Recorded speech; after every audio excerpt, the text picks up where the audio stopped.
बहुत समय पहले की बात है। किसी स्थान के सभी नागरिक लालटेन का त्योहार बहुत उत्साह से मनाते थे। प्रत्येक घर के बाहर एक रंग बिरंगी लालटेन टंगी रहती थी। उसी स्थान पर वांगची नामक एक गरीब किसान रहता था। उसके बच्चों ने भी लालटेन बनाई थी।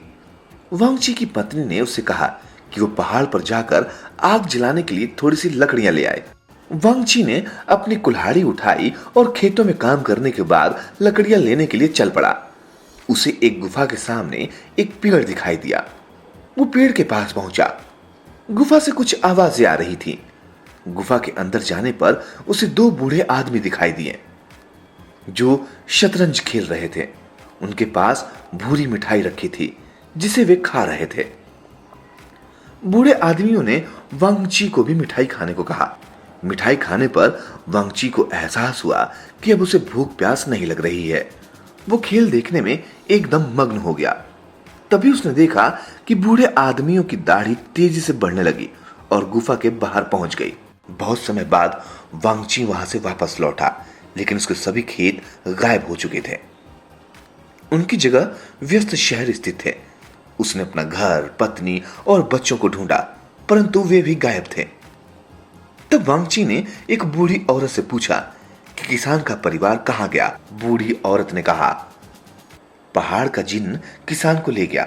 उसकी विधवा और बच्चे एक कटोरा तथा लालटेन के लिए रहते थे, लोगों को अपने दुर्भाग्य की याद दिलाने के लिए। वांगची पुनः उस गुफा में बूढ़े आदमियों के पास गया ताकि उनसे अपनी समस्या का समाधान प्राप्त कर सके। एक बूढ़े आदमी ने उसे कहा, मेरी बात ध्यान से सुनो। अगर तुम अपनी पत्नी और बच्चों के पास जाना चाहते हो तो तुम्हें आसमान के दैत्य के मुंह से पानी लाना होगा तथा उसे जीवन में अमृत मिलाकर पीना होगा, जो तुम्हें चांद में बैठे सफेद खरगोश से मिलेगा। लेकिन आसमान के दैत्य तक पहुंचने के लिए तो मुझे उड़ना पड़ेगा और आसमान के दैत्य के मुंह से पानी लाने के लिए एक जार की जरूरत पड़ेगी। वांगची बोला। तब बूढ़े आदमी ने एक बड़े सफेद सारस को बुलाया और कहा कि वो उसे उड़ा ले जाए। फिर उसने वांगची को एक जार भी दिया। वांगची ने आसमान के दैत्य की गुफा के सामने आग जलाई। जब दैत्य क्रोधित होता हुआ बाहर आया और आग देखी तो उसने अपने नथनों से पानी फेंका।